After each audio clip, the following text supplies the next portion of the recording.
They told you the Cold War ended in Berlin. They lied. It didn't end. It just moved. It went up to an altitude where there are no witnesses and no treaties. The public was told that America's Star Wars program failed. That was just the children's version of the story. If you've never heard the term Solar Warden, you won't find it in any official US press release. The name first surfaced heavily following a 2002 hack by a hacker named Gary McKinnon. McKinnon spent months poking around NASA and Pentagon servers. He claims he wasn't looking for little green men. He was looking for free energy technology. But what he found was a list of non-terrestrial officers and fleet-to-fleet transfer logs for ships that did not exist in any US Navy registry. The conspiracy theory suggests that Solar Warden is the codename for a secret space fleet, a black-budget program that has been operating behind our backs and over our heads since the 1980s. So is this all just hackers' fantasy? Or is it the biggest cover-up in human history? In 2002, the UK Ministry of Defence declassified a small stack of internal memos. Buried inside was a reference to objects tracked over the UK. Now, these were small, box-shaped and metallic, described by radar operators as cigarette boxes with aerials. They moved at speeds no aircraft could. No nation admitted to launching them. And the memo ended with a line that should have been front-page news. These observations cannot be explained using known aircraft or satellite technology. Data not suitable for MOD analysis. These weren't weather balloons. They weren't swamp gas. A government acknowledging in writing that it detected something technological. Something in orbit that did not belong to them. Decades before the world whispered the name Solar Warden, something was already up there. Tonight, we open the file that they tried to bury. When you're trained to think like an intelligence officer, you learn one rule very quickly. Nobody spends billions of dollars on a capability they don't intend to use. During the Cold War, that capability was space. Publicly, orbit was a scientific frontier. Privately, it was the tallest sniper nest humanity has ever built. From up there, you could map heat signatures of underground bunkers. You could time how long a bomber wing took to scramble. Whoever controlled orbit controlled the battlefield below. By the early 1980s, the idea was no longer science fiction. It became a funding line. The Strategic Defense Initiative, or SDI. The official story was that this SDI, known as Star Wars, actually failed. The costs were astronomical. The tech wasn't ready. The Cold War had ended. There's another version you're only hearing in certain corridors, in the kinds of rooms where people stop talking the moment somebody walks through, without the right clearance. That version says that by the mid-1980s, tests were producing data that didn't match expectations. Hardware designed to track Soviet missiles started seeing things that weren't in any Soviet inventory. Objects in orbit, small, structured, and moving in a way that no known platform could match. Ask yourself, if the United States poured hundreds of billions of dollars into weaponizing orbit, and then simply gave up, that doesn't ring true.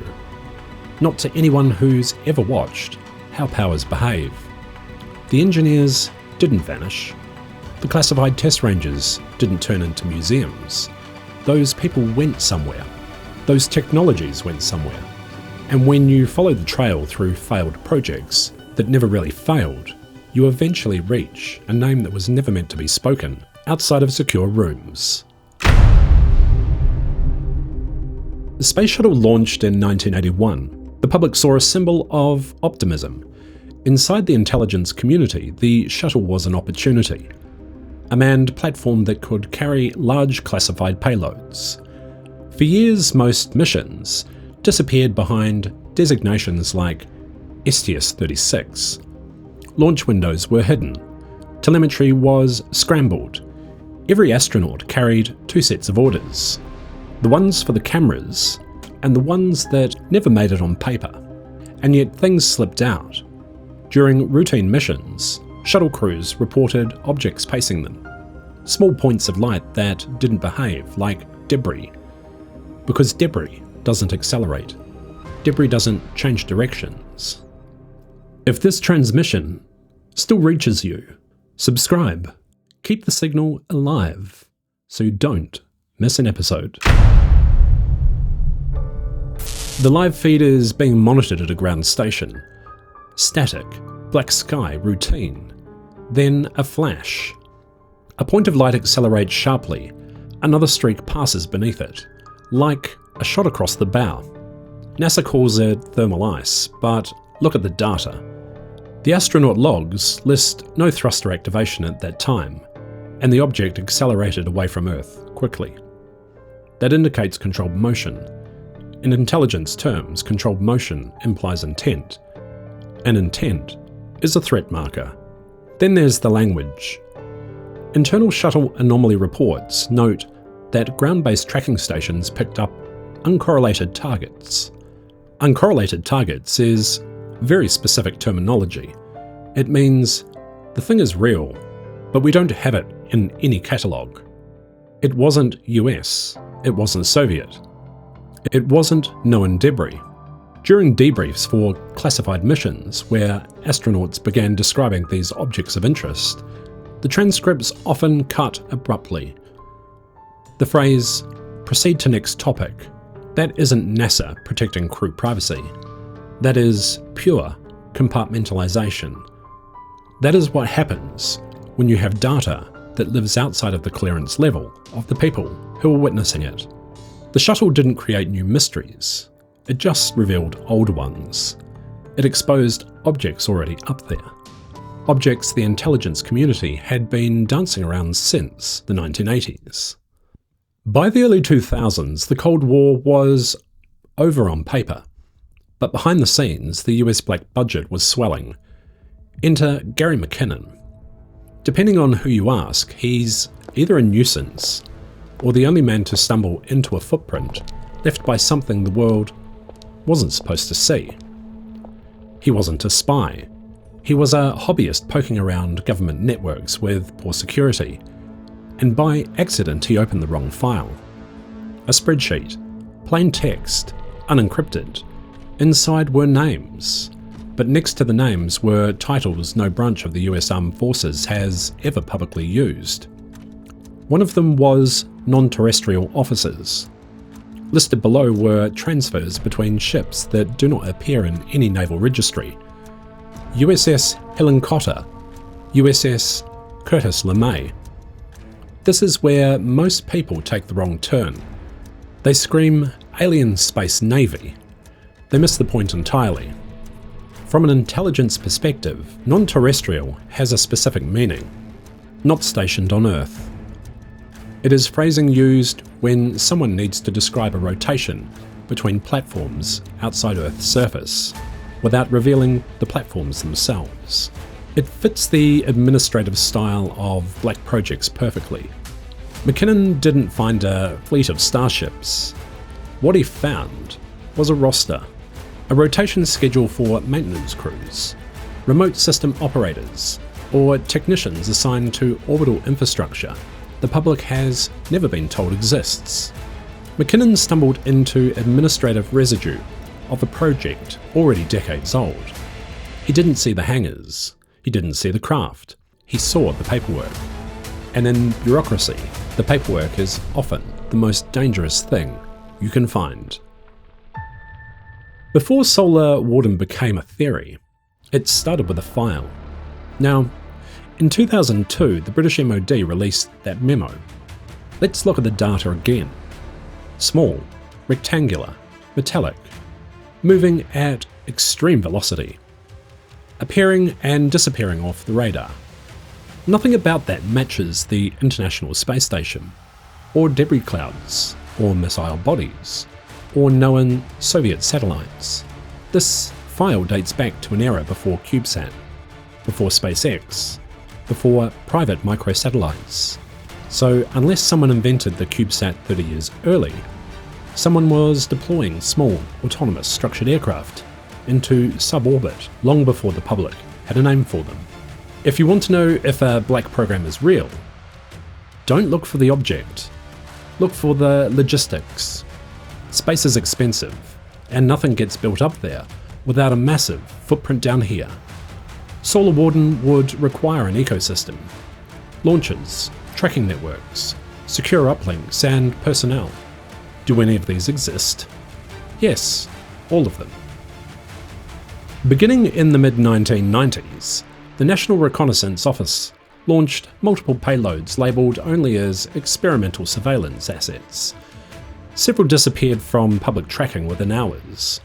Objects in stable orbit, they don't vanish, unless they manoeuvre deliberately using a propulsion system not publicly acknowledged. The ground stations themselves, facilities like Pine Gap in Australia and Menwith Hill in the UK, underwent upgrades for deep space telemetry, at a time where no declared Western mission required it. Why upgrade your radar to track objects outside Earth's orbit if there aren't any flying out there? Between 1998 and 2004, the US black budget exceeded the entire defence budget of major European nations. Billions of dollars just don't evaporate. They're converted into hardware. The most revealing evidence is the quiet expansion.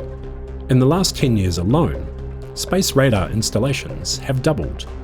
Deep space tracking budgets have tripled. Autonomous orbital vehicle programs like the X-37B have multiplied. This is not drift. This is preparation. If Solar Warden began as a detection program, a Cold War answer to unknown orbital objects, the natural evolution is simple. You start by watching, you end by intervening. By the late 90s, the US had developed micropropulsion and radar-absorbent materials. Once you have the capability to put human teams or remote operators into vehicles that can shadow off-catalogue objects, you do it. Because a threat in orbit is a threat to everything. Communications, navigation, missile warning, and no superpower leaves that uncontested. Every classified program begins with a question. Solar Warden begins with this one. What were we trying to defend against? The Cold War, it ended. The Soviets collapsed. Yet the US and its allies continued upgrading deep space radar. Why? Because the threat Solar Warden was designed to track was never a nation. It was never humans. It was an object class. An object class that operated within non-ballistic maneuvering, silent propulsion, long-duration persistence, intelligent patterning, objects that shadowed high-value satellites, objects that performed inspection passes, approaching a payload, matching speed, circling it, and then departing at impossible angles and speed. By the early 2000s, internal intelligence reports shifted their tone. They stopped calling them anomalies and started using terms such as non-cooperative orbital object and uncorrelated target with controlled behaviour. Language matters. Non-cooperative implies agency. It implies you tried to communicate, or at least predict, and it refused to comply. If you ask insiders quietly what they are countering, they don't say aliens. They say unknowns with intent. Intent is the dividing line. If something is up there, watching us, maneuvering around our assets and refusing to identify itself, you don't shut down your space program. You go deeper. You build something that can watch back.